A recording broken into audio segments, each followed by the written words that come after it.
अकल्पायुष्य व्हावे तया कुळा माझिया सकळा हरीच्या दासा कल्पनेची बाधा न हो कवणे काळी ही संत मंडळी सुखी असो. अहंकाराचा वारा न लागो राजसा अहंकाराचा वारा न लागो राजसा माझ्या विष्णुदासा भाविकासी कल्पनेची बाधा न हो कवणे काळी ही संत मंडळी सुखी असो. नामा म्हणे तया असावे कल्याण नामा म्हणे तया असावे कल्याण ज्या मुखी निदान पांडुरंग कल्पनेची बाधा न हो कवणे काळी ही संत मंडळी सुखी असो. पंढरीच्या देवराया दंडवत तुझे पाया दंडवत तुझे पाया दंडवत तुझे पाया पंढरीच्या देवराया दंडवत तुझे पाया दंडवत तुझे पाया दंडवत तुझे पाया.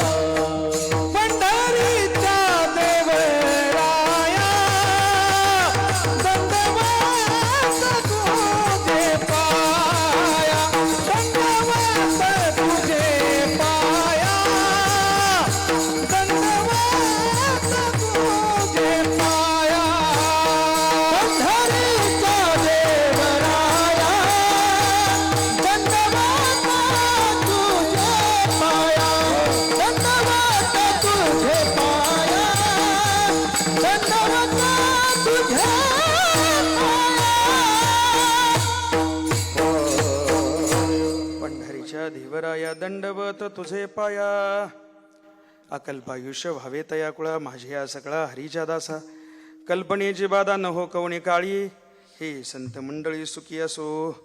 प्रस्तुत कीर्तनरूपी सेवेसाठी घेतलेला अभंग संत शिरोमणी नामदेव महाराजांचा अतिशय प्रसिद्ध असा वारकरी संप्रदायाचा अभंग रूपानं पसायदान म्हणून आपण ज्याच्याकडे बघतो असा अतिशय महत्त्वाचा 4 चरणाचा अभंग आहे. आणि प्रस्तुत अभंगामध्ये संत शिरोमणी नामदेव महाराज तुम्हा आम्हाला संतांच्या आयुष्याबद्दलची मागणी करताना दिसतात. तुमच्या माझ्या आयुष्याच्या संदर्भानं भाष्य करताना कल्पनेची बाधा न हो कवणे काळी अशी भूमिका मांडताना दिसतात. याच जीवनाचं सार्थक व्हावं यासाठी अहंकाराचा वारा न लाग राजसा असं म्हणतात. आणि तुमचं माझं कल्याण करायचं असेल तर पांडुरंगाचं नाम घेतल्याशिवाय ते कल्याण होऊ शकत नाही. म्हणून पांडुरंग हे एकमेव निदान प्रस्तुत अभंगात नामदेव महाराज सांगतात. विठ्ठल विठ्ठल बोला कुंडली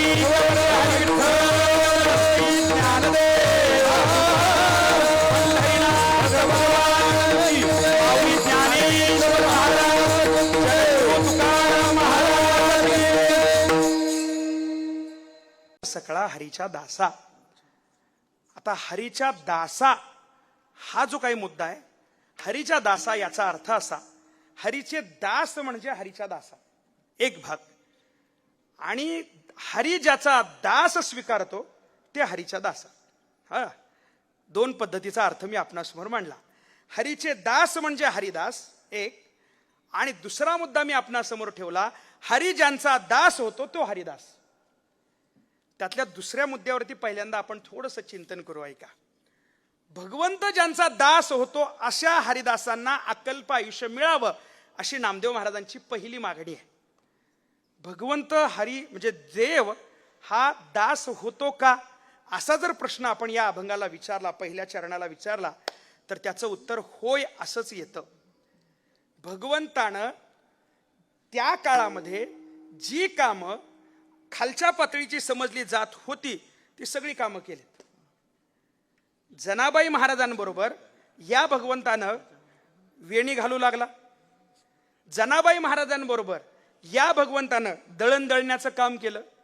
जनाबाई महाराजांच्या या चरित्राच्या संदर्भानं येणाऱ्या ओव्या अभंग जर आपण नीट लक्ष देऊन वाचल्या तर जनी जाय पाणी असी मागे धावे ऋषिकेशी झाड लोट करी जणी उकळ झाडी चक्र पाणी सांडोनिया थोरपण करी दळण कांडण केलेलं वर्णन किती गोड आहे. किंवा जनाबाई महाराज ज्यावेळी हे सगळं काम करून दमायच्या त्यावेळी जरी डोईनं गांजली हे काम ठीक आहे. पाणी आणू लागला उखळ जाडू लागला केर कचरा काढू लागला सगळं मान्य. गौऱ्या थापू लागला सगळं मान्य. पण या जनाबाई महाराज ज्यावेळी काम करून थकायच्या त्यावेळी जणी डोईनं गांजली विठाबाई धावी नली, देव हाते बुचडा सोडी उवा मारी तसे तातडी. माझ्या जनीला नाही कोणी म्हणून देव घाली पाणी. किती गोड वर्णन आहे. ज्या जनाबाई महाराजांची स्वतःची ओळख तशी पाहता इतिहासामध्ये आपल्याला फारशी दिसत नाही. दोन कथा आपल्याकडे सांगितल्या जातात की आई वडील ज्यावेळी पंढरपुरात आले, जनाबाई लहान होत्या आणि जनाबाई महाराजांनी सांगितलं हेच आता माझं अंतिम ठिकाण, तुम्ही जा. अशा जनाबाई महाराजांचं ज्याचं कुणीच नाहीये, त्या जनाबाई महाराजांच्या डोक्यातल्या वा काढण्याचं काम जर पांडुरंग करत असेल तर हरीचं दास होणं किंवा दास होणं, दास झाले त्यांचं दास्यत्व पांडुरंगानं स्वीकारणं याच्यापेक्षा वेगळी गोष्ट काय वेगळी सांगायची गरज आहे. आज संत गोरोबा काका महाराजांची जयंती आहे. महाराज जयंती आहे. गोरोबा काकांच्या आयुष्यातला खूप गोड प्रसंग आहे. तुम्हा आम्हाला गोरोबा काका फक्त एवढंच माहिती आहे की ते माती तुडवताना ते लेकरू त्यांच्या पायाखाली आलं आणि ते गेलं. आता तुम्हाला सांगतो त्याच्या पुढची घडलेली घटना त्याहून गोड आहे. गोरोबा काकांची पत्नी ज्यावेळी धावत आली, तिनं पाहिलं लेकरू पायाखाली गेलंय आणि अक्षरशः त्यांनी विठोबाची शपथ गोरोबा काकांना घातली. आणि विठोबाची शपथ घातल्यानंतर गोरोबा काका म्हणजे त्यांच्या पत्नीनं विठ्ठलाला शिव्या द्यायला सुरुवात केली होती. त्यावेळी गोरोबा काकांनी हातामध्ये चक्र घेतलं होतं, ते चाक उचललं होतं आणि डोक्यात घालणार तू कुणालाही बोल, मला बोल पण पांडुरंगाला बोलू नको.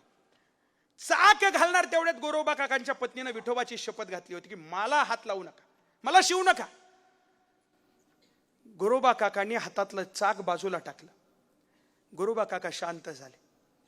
त्या दिवसापासून गोरोबा काकांनी मौन पाळलं. फक्त पांडुरंगाचं भजन, विठ्ठल विठ्ठल विठ्ठल, दुसरं काही नाही. काही दिवसानं गोरोबा काकांच्या पत्नीचा राग ओसरला. तिने विचार केला कदाचित झाला असेल, विठ्ठलाच्या भजनात दंग होऊन गेल्यामुळं झाला असेल यांच्याकडनं चूक, हरकत नाही. त्या स्वतःहून बोलायला गेल्या. त्यांनी सांगितलं पांडुरंगाची शपथ घातली आहेस, माझ्या जवळ येऊ नकोस.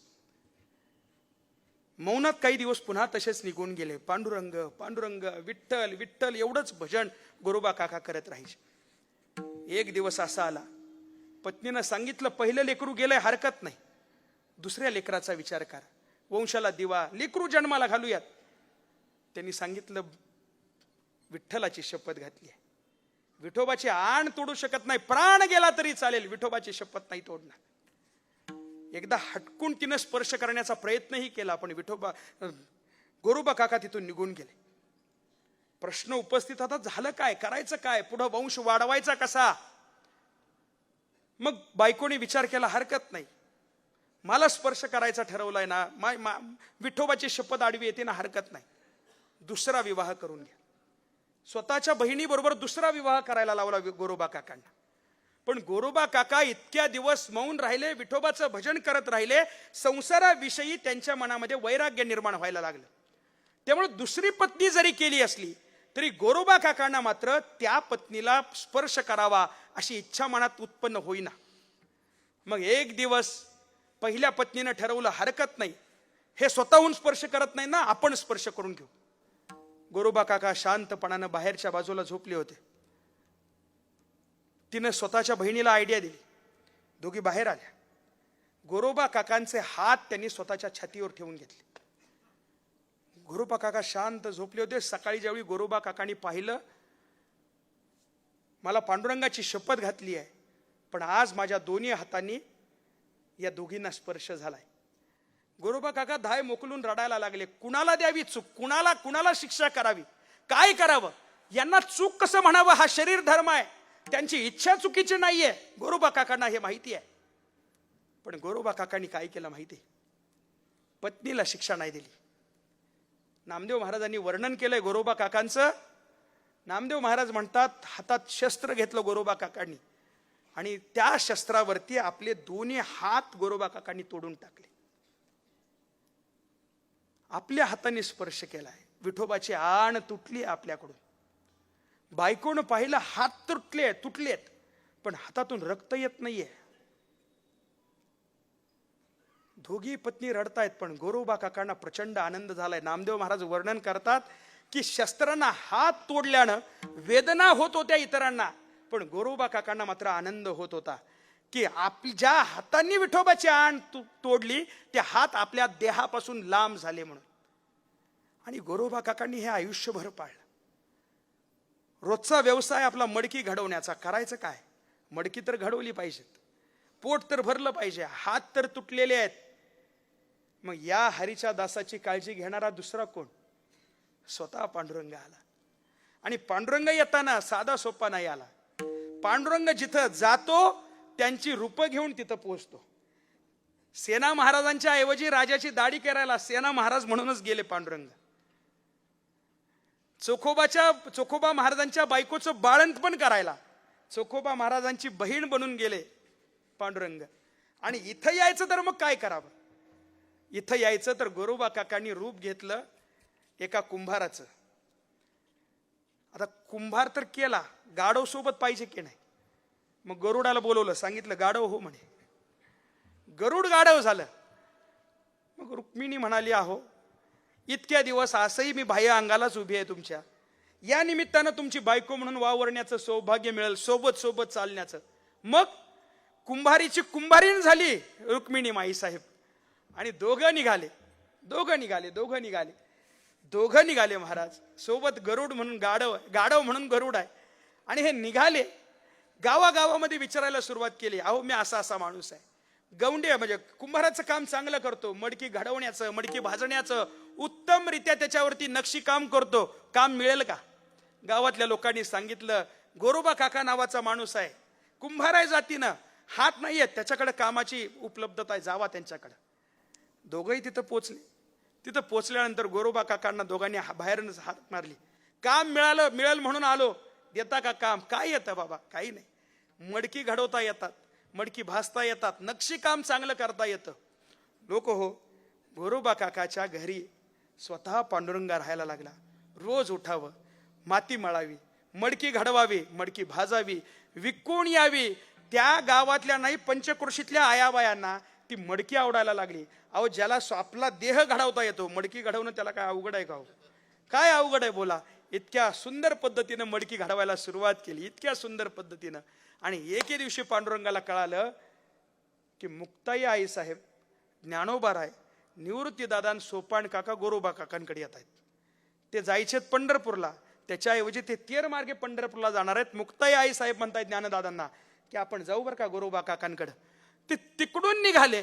पांडुरंगाला कळालं गोरोबा काकांनी नसल ओळखलं, पण आपल्याला ओळखणारी माणसं येत आहेत म्हणे. आता आपलं गबाळ गुंडाळलं पाहिजे. आळंदीची माणसं तवापासूनच हुशार आहेत महाराज. गबाळ गुंडाळलं आणि पांडुरंग निघून गेला. मला प्रश्न फक्त एवढाच विचारायचा आहे, हरीचं दास होणं याचा अर्थ हरी ज्यांचं दास्यत्व स्वीकारतो ते हरीचे दास. विठ्ठल विठ्ठल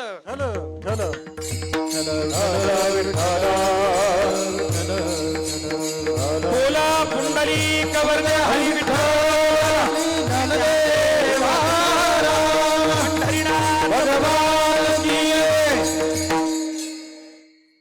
संतांच्या सुखाची अपेक्षा करण्यासाठी देवाला जन्म घ्यावा लागतो. नवे देवाच्या संदर्भानं करण्यात आलेलं वर्णन अवताराच्या संदर्भात असं आहे की देव का आला, कशासाठी आला, वैकुंठ सोडून का आला?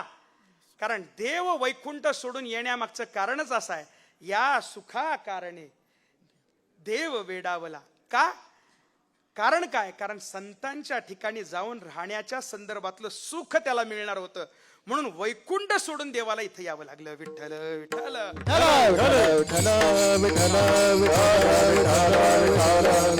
बोला पांडुरंगा पुंडलिक वरदे हरी भगवान की. नामदेव महाराजांनी पुढची मागणी तुमच्या माझ्या समोर केली, पांडुरंगा समोर केली की देवा मला जर पुढचं मागणी काय द्यायचं असेल तर काही नाही, दुसरी मागणी तुमच्या समोर ठेवतो. कल्पनेची बाधा न हो कवणे काळी, ही संत मंडळी सुखी असो. तुम्हाला सांगतो, वस्तू मिळालं, त्या वस्तू मिळाल्याचं दुःख नसतं महाराज. त्या वस्तूच्या संबंधानं मनामध्ये निर्माण होणारी इच्छा ती दुःखदायक असते. त्या वस्तूच्या संबंधानं येणारी कल्पना दुःखदायक असते महाराज. आणि ती कल्पना तुम्हा आम्हाला आयुष्याच्या अतिशय घातक वळणाला घेऊन जाते. कोणतीही वस्तू, कोणतीही आयुष्यातली वस्तू समजून घ्या, ती वस्तू जर आम्हाला विनाशाकडे घेऊन जाणारी असेल तर अशी कल्पना पांडुरंगाच्या समोर नामदेव महाराज म्हणतात मग आम्हाला नको देऊ. कारण अशी कल्पना जर त्यांच्याकडे आली तर ही संत मंडळी सुखी राहणार नाहीत. कल्पनेची बाधा जर झाली नाही तर संत मंडळी सुखी राहू शकतील, पण कल्पनेची बाधा झाली तर मात्र अवघड आहे. मग मात्र ही माणसं सुखी राहणार नाहीत. सोपं सांगतो तुम्हाला, घरामध्ये बंगला घ्यायचा, आपण आता घर आहे छोटस, बंगला बांधायचा विचार केला तर किती कल्पना आपल्या समोर येतात आणि तो बंगला बांधण्यासाठी जे जे कुटाणे करावे लागतात ते दुःखदायकच असतात ना महाराज. आणि एखाद्यानं बांधलाच बंगला तर त्या बंगल्या बांधल्यानंतर जे जे काही आपल्या आयुष्याच्या वाट्याला येतं तेही कधी कधी दुःखदायकच असतं महाराज. पण तुकडोजी महाराजांनी खूप एक सुंदर कविता लिहिली आहे. तुकडोजी महाराज म्हणतात, राजा सजी महाली सौखे कधी मिळाली, ती सर्व प्राप्त झाली या झोपडीत माझ्या. राजा सजी महाली सौखे कधी मिळाली, ती सर्व प्राप्त झाली या झोपडीत माझ्या. पुढे ते म्हणतात, येता तरी सुखे या, जाता तरी सुखे जा, कोणावरी न बोजा या झोपडीत माझ्या. आणि असं सुख आम्हाला मिळाल्यानंतर पुढं काय, पाहून सौख्य माझे देवेंद्र तोही लाजे. माझं सुख पाहिल्यानंतर पाहून सौख्य माझे देवेंद्र तोही लाजे, शांती सदा विराजे या झोपडीत माझ्या. समजून घ्यायला गेलं तर झोपडीत सुद्धा आनंद मिळतो महाराज. फक्त ते आनंद मिळवण्याचं ठिकाण जे इथं आहे ते जर गमावून बसलो तर मात्र दुःख आहे, तर मात्र दुःख आहे. कारण बंगल्यात जाणाऱ्या माणसांना अनेक बंधनं असतात.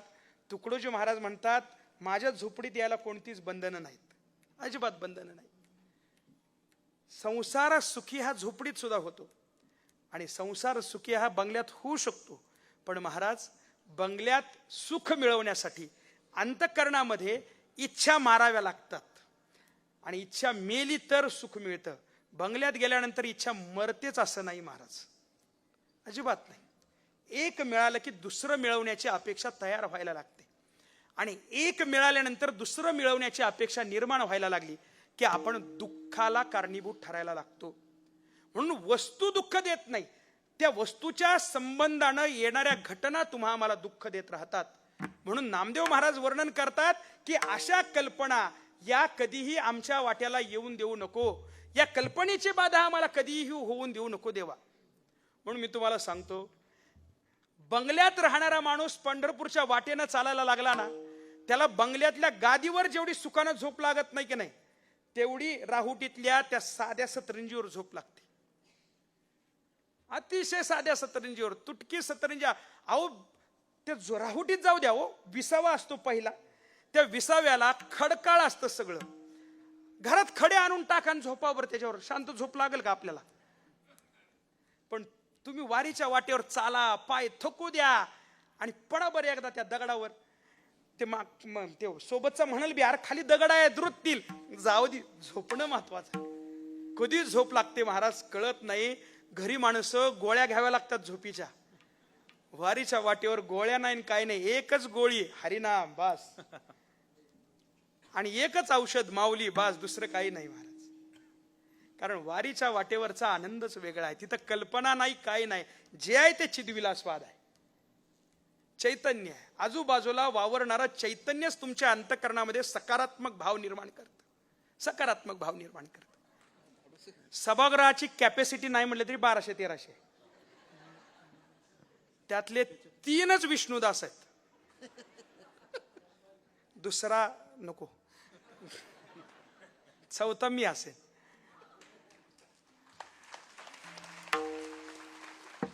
काय महाराज, आपली संस्कृती इतकी खतरनाक आहे. पुरुषी अहंकार घेऊन आलो आपण येताना, आपण जन्माला येताना पुरुषी अहंकार घेऊन आलो आणि पुरुषी अहंकार घेऊन जन्माला आल्यानंतर आपलं घोडं इथं अडलं की मी पुरुष आहे. बायको माझ्या पाया पडल्यानंतर मी पायच फक्त पुढे केले पाहिजेत. ती माझ्या पाया पडेल, मी तिच्या पाया पडणार नाही. ज्याला स्वतःच्या घरातच वैकुंठ करता येत नाही, त्याला पंढरपूरच्या वाळवंटात क्षमा सुद्धा मिळत नाही महाराज. कारण संतांनी वर्णन केलंय, पंढरीशी लोका, आणि पुढचं चरण महत्वाचं आहे, पाया पडे जन एकमेका. तुम्हाला पांडुरंग भेटवायचा असेल, मिळवायचा असेल, तर त्याची पहिलीच अट आहे महाराज, पाया पडे जन एकमेका. तुम्हाला आम्हाला एकमेकाच्या पाया पडता आलं पाहिजे. आणि जर आम्हाला डोक्यातला अहंकार बायकोच्या पायावरती सोडता येत नसेल, तर विसरून जावा, आपल्याला पांडुरंग मिळेल.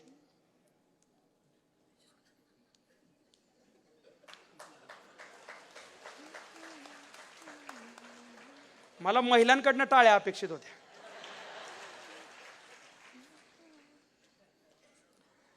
म्हणजे महिलेनं काय नेसावं, तिने कुठली साडी घालावी, तिनं कसं वागावं, काय बारीक निरीक्षण असतं आपलं. पण त्या बिचारीनं कसं असावं याच्यापेक्षा, म्हणजे काय नेसावं यापेक्षा, ती आपली रुक्मिणी व्हावी यासाठी आपण पांडुरंग व्हावं की नाही, कधीतरी व्हावं की नाही. जर आपल्यालाच पांडुरंग होता येत नसेल, तर वैकुंठ पदाला आपण कधीच जाऊ पोहोचणार नाही. आध्यात्मिक अंगाने अहंकार थोडा नंतर बघू, व्यावहारिकतेने सुरुवात करू. आणि त्याची पहिली पहिरी ही आहे, श्रीमंतीचा अहंकार नंतर येईल, पैशाचा अभिमान नंतर येईल, हे सगळं नंतर, सगळं नंतर. पण पुरुषी अहंकार हा पहिला सगळ्यात मोठा अहंकार आहे. आणि तो सुटत नाही, मरोस्तोर सुटत नाही हो आपल्याला. माणूस काठी टेकत चाललं तरी ते बायकोला शिव्या देत चालतं. अरे मरायला लागलाय ना बाबा.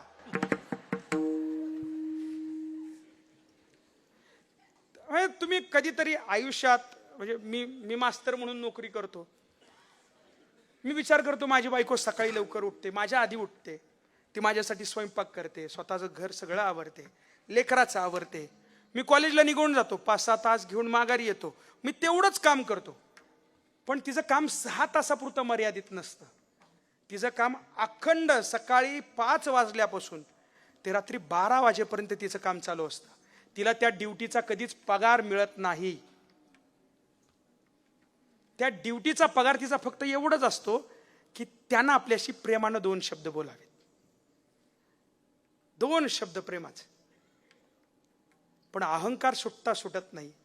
आणि जिथं अहंकार सुटत नाही तिथं देव मिळत नाही.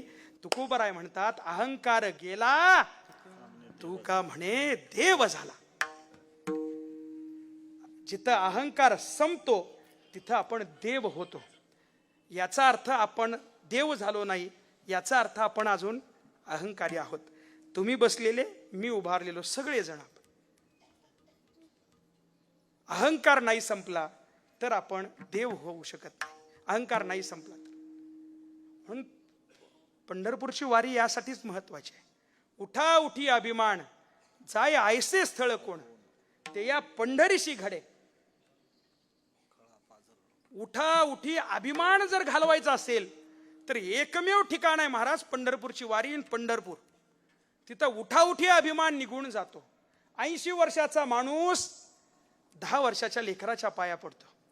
आणि 10 वर्षाचं लेकरू 80 वर्षाच्या माणसाच्या पाया पडेलच की. पण त्या बाबाला 80 वर्षाचा अभिमान नाही राहत. ते झुकतं, पाया पडतं, पाय दाबत दाबत पाया पडतं महाराज. 80 वर्षाचा माणूस, त्याच्या वाऱ्या झालेल्या असतात किमान 50 एक. पण त्याला हा अभिमान नसतो की मी याला सिनियर आहे, टाळाला सिनियर आहे, गाण्याला सिनियर आहे, ऑफिसमध्ये माझ्या इतका अनुभव कुणालाच नाही, माझ्या इतकी कडक पॅन्ट कुणाचीच नाही, टोपी घालावीन कडक तर ती फक्त मीच, बंगला बांधावं तर तो फक्त मी आमक्याचा वंशज, मी तमक्याचा अमुक, मी आमका. हे आमके पण नाही ना गेलं.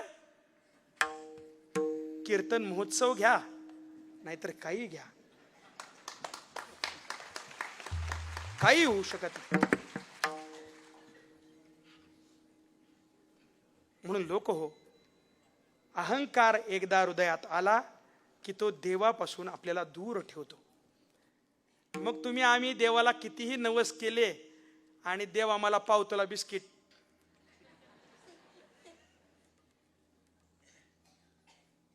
एकमेव जगाच्या पाठीवरचा विठोबा असा देव आहे, एकमेव देव आहे, एकमेव देव आहे की जो देव तुम्ही येताना किती तोळं सोनं घेऊन आला याच्याशी त्याला देणं घेणं नसतं. बरं तुम्ही रांगेतच दर्शनाला आलाय किंवा व्हीआयपी रांगेनं आलाय तर ते रांगेत आलेल्याला निदान दर्शन तरी देईल. व्हीआयपी रांगेतनं आलेल्याला म्हणाल बाळा 400 किलोमीटर लोक चालून आले तर माझ्यासाठी, त्यांची रांग थांबवली गाड्या. ते म्हणाल तू कर बाबा मूर्तीची पूजा, मी जातो. जो वारकरी चालून आलाय त्याच्या पायाला भेगा पडले, ते वाळवंटीत निजलंय, त्याच्या अंगावर झाकायला काय नाही, मी जरा त्याच्या पायाला मलम लावून येतो, पाय दाबून येतो, कर बाबा पूजा. इतका गोड देव आहे जगाच्या पाठीवरचा, इतका गोड आहे, इतका गोड आहे, इतका गोड आहे.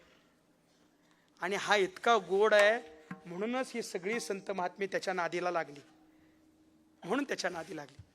म्हणून लोक हो, या देवाकडे अहंकार चालत नाही. म्हणून नामदेव महाराजांनी जी मागणी केली नाही ती त्यासाठीच केली. अहंकाराचा वारा न लागू राजसा, लागून देऊ नको अहंकाराचा वारा, अजिबात लागून देऊ नको. आणि हा अहंकाराचा वारा मनुष्याला पुन्हा विनाशाकडेच घेऊन जाणार आहे. तो देवत्वाकडे घेऊन जात नाही, कधीच घेऊन जात नाही, कधीच घेऊन जाणार नाही तुम्हा आम्हाला. म्हणून लोक हो, डिग्र्या, मान, पदव्या, पेपरात येणाऱ्या आपल्या सगळ्यांच्या बातम्या म्हणजे प्रपंच परमार्थ नसतो. आम्ही काय दाखवतो यापेक्षा काय आहोत याला अतिशय महत्व आहे, अतिशय महत्व, अतिशय महत्व. आणि वारकरी म्हणजे पांडुरंग हा काय पेपरमध्ये तुमच्या बातम्या आल्या, काय गड्या मोठा माणूस आहे.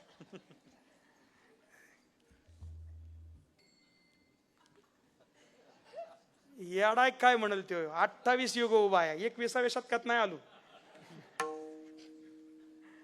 माझ्या रीलला 1 मिलियन व्ह्यूज गेले, ते म्हणाल गेला असेल गाड्या. तेवढे तर माझ्या फॉलोअरच्या वर आहेत गोष्टी. घरी जा. हा पांडुरंग त्यासाठी. मी तुम्हाला सांगतो, पत्रकार म्हणून पहिल्यांदा त्र्यंबकेश्वर ते पंढरपूर चाललो पत्रकार म्हणून. बापानं सांगितलं निवृत्ती दादांचा पालखी सोहळा युट्यूबवर रोज करायचा. मी म्हणलं का नाही, म्हणे ते कधी आलाच नाही, युट्यूबला नाही, टीव्हीला नाही. मी म्हणलं हरकत नाही, करतो. मला असं वाटलं आपण वारकऱ्यांना टीव्हीवर आणतोय, केवढं मोठं काम करतोय. माणसाला कशाचाही अहंकार असू शकतो महाराज, दिसण्याचा असतो, काही नसण्याचा असतो, मला काहीच कळत नाही याचाही असतो.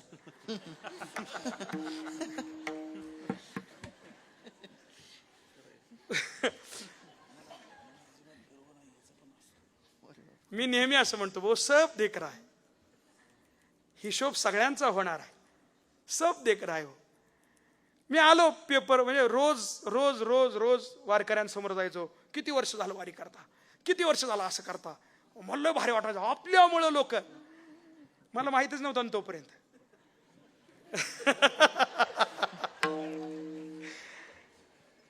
पालखी सोहळा नगरपर्यंत आला. नगरला निवृत्तीदादांचा समाधी सोहळा होता, कारण निवृत्तीदादांच्या पादुका या सोबत असतात, त्यामुळे समाधी सोहळा नगरला होतो. मी नगरला पालखी सोहळा आला, मी वारकऱ्यांच्या मुलाखती घेत होतो. त्यात एक म्हातारी बाई मला गाठ पडली. ती बिचारी खानदेशातली, जंगलात राहणारी, वर्षभर काबाड कष्ट करायची, वारी आली की वारीत चालायची. तिच्या आगे पिछे कोणी नाही, नवरा मेलेला, पोरं मेलेली, काही नाही, वर्षभर जंगलात काबाड कष्ट करायची, वारी आली की वारीत चालायची. तिच्या डोक्यावर हंडा असायचा, हंडाखाली चुंबळ असायचे. जो वारकरी चालून दमला त्याला पाणी पाजायचे, जो वारकरी गाऊन दमला त्याला पाणी पाजायचे. म्हणलं गाड्या आजीची मुलाखत घ्यायची. मी गेलो, माऊली प्रश्न आहे विचारू का. तिनं डोक्यावरचा हंडा खाली ठेवला, चुंबळ खाली ठेवली, सुरकुत्या अशा मस्त केल्या. मला म्हणली विचार ना, विचार. माऊली 2 प्रश्न, किती वर्ष झालं वारी करता आणि किती वर्ष झालं पाणी वाटपाचं काम करता. द्यायला पाहिजे होती का ना उत्तर. हल्ली माईक समोर यावण्यासाठी लोक काय काय करतात महाराज. मला वाटलं दिलं उत्तर. प्रश्न ऐकले, तिनं सुरकुत्या अशा एकवटल्या. डोक्यावर चुंबळ, त्याच्यावर हांडण, म्हातारी पळत सुटली. बरं ती वारीतली म्हातारी आहे, 120 किलोचा देह तिच्या मागो घेऊन पळत सुटलो मी. ती इतक्या तुरुतुरु पळत होती महाराज, इतक्या तुरुतुरु. मी तरी तिला गाठली.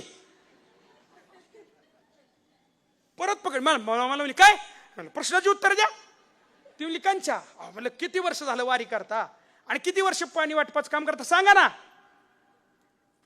ती म्हणली अरे ये अडिया, किती वर्ष झालं वारी करते आणि किती वर्ष झालं पाणी वाटपाचं काम करते हे जर सांगत बसले तर माझ्यात अहंकार निर्माण होईल गाड्या. आणि माझ्यात निर्माण झालेला अहंकार माझ्या देवाला सण व्हायचा नाही. पळीत ना सुट. पहिल्यांदा 2 थोबाडीत मारून घेतल्या माझ्याच. आणि मग कळलं गाड्या, अहंकाराचा वारा माझ्या विष्णुदासा भाविकास. त्या म्हातारीला कदाचित ह्यो अभंग पाठ नसल, पण जगत होती मात्र नामदेवांचं तत्वज्ञान. दुर्दैवानं आपलं पाठांतर लय आहे. जगायचं थोडं विसरून गेलोय आपण.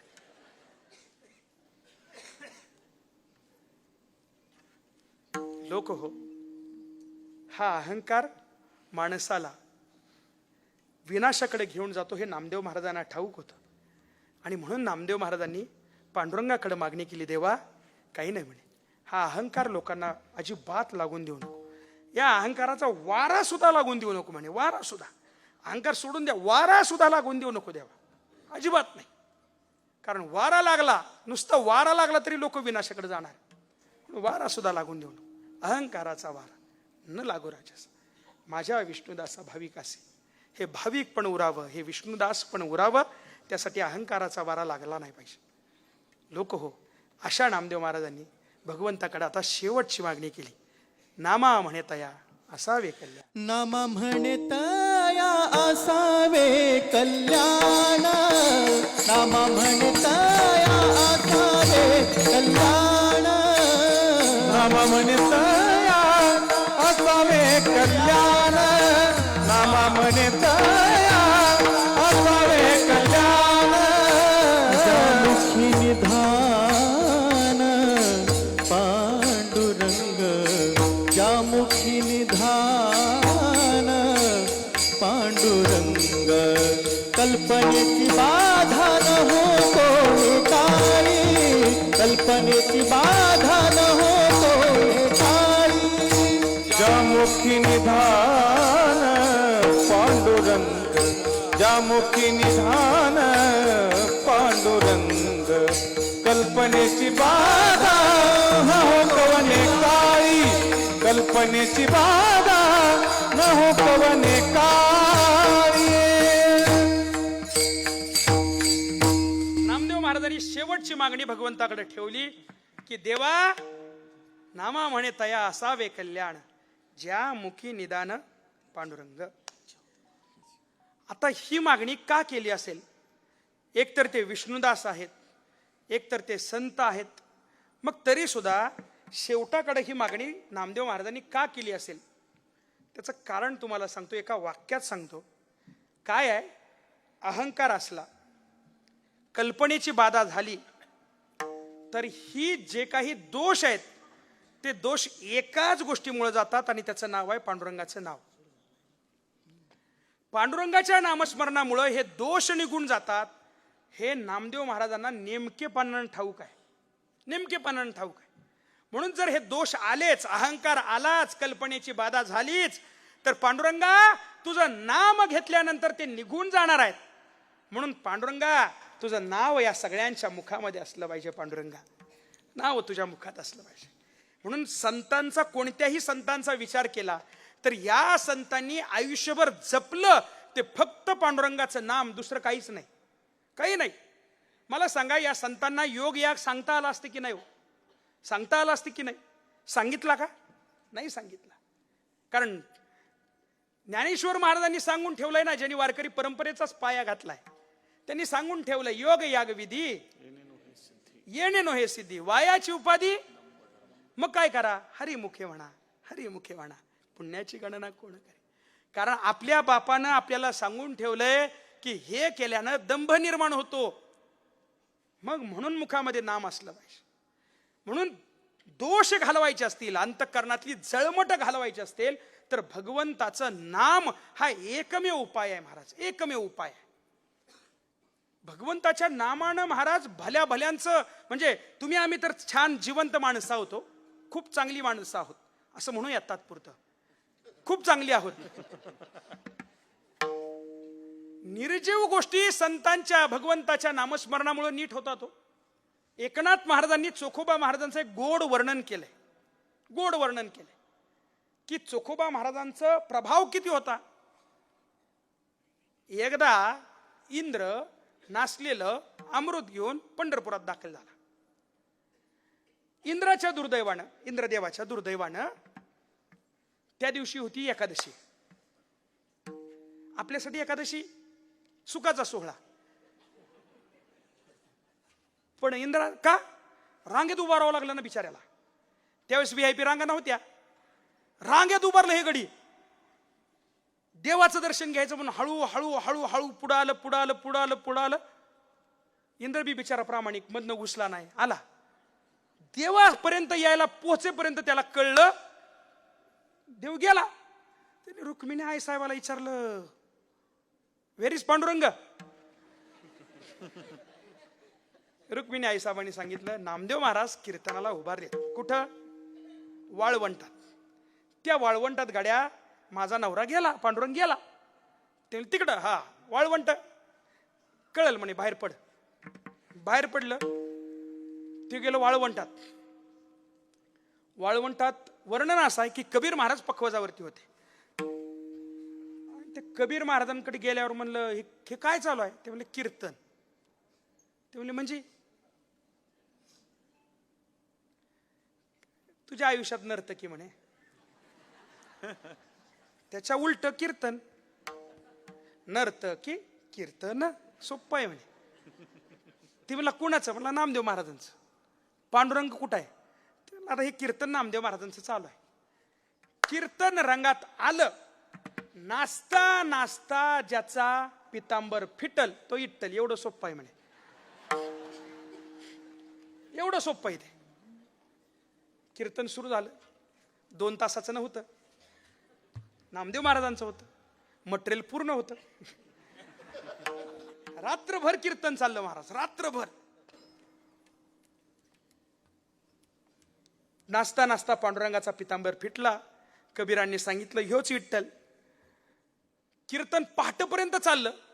ते गेलं पांडुरंगाकडे, म्हणला राव मी इंद्र आहे, स्वर्गात ना आलो. म्हणला अमृत नाचलंय, नीट करायला आलो, करून द्या. ते म्हणलं गाड्या आता येळ झाली काकड्याची. हेच नामदेव महाराज आता पुन्हा येऊन उभारणार कुठं? महाद्वारात. ते मला हजर राहावं लागते म्हणला. आमची कंडिशन आहे हजर राहणं, थांबावं लागते म्हणला तिथं मला. ती म्हणला मग ते झालं की देतो म्हणला करून. पांडुरंग गेला तिथं. कीर्तन नामदेव महाराजांचा काकडा झाला. काकडा झाल्यानंतर दे ना. अरे म्हणला आत्ताशी काली एकादशी होती की नाही, आता काय सुरू झाली? द्वादशी. मग द्वादशीचं जेवणाच्या पंक्ती असतात म्हणला. आंघोळ करावं लागते. आंघोळ करू म्हणला मस्त चंद्रभागेत. चोखोबा महाराजांच्या घरी पंगत आहे, पंक्तीला जाऊन बसू म्हणला, लगेच देतो करून. हे गेले. चोखोबा महाराजांच्या घरची पंगत, ज्ञानोबा राय आलेले, नामदेव महाराज आलेले, सगळे संत महात्मे आलेले.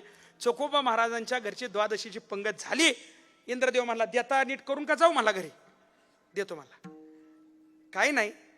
पांडुरंगानं चोखोबा महाराजांना जवळ बोलावलं. ते म्हणले ह्या इंद्रदेव आहे, स्वर्गातनं आलाय, नासलेला अमृत घेऊन आलाय, नीट करून द्या. तेव्हा मी मग म्हणला तुम्हीच. काही नाही. चोखोबा महाराजांनी अमृत घेतलं, हात ठेवला, 3 वेळा विठ्ठल विठ्ठल विठ्ठल म्हणाले. 3 वेळा म्हणाले महाराज. हात काढला, नासलेलं अमृत नीट झालं होतं.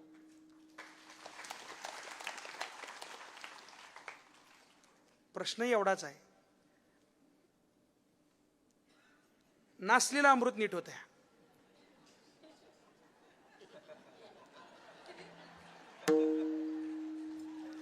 कंसातली वाक्य इथं नाही सांगू शकत. नीट होल का नाही आपण? म्हणून आयुष्याचं कल्याण साधायचं असेल तर मुखात पांडुरंग लागतोच महाराज.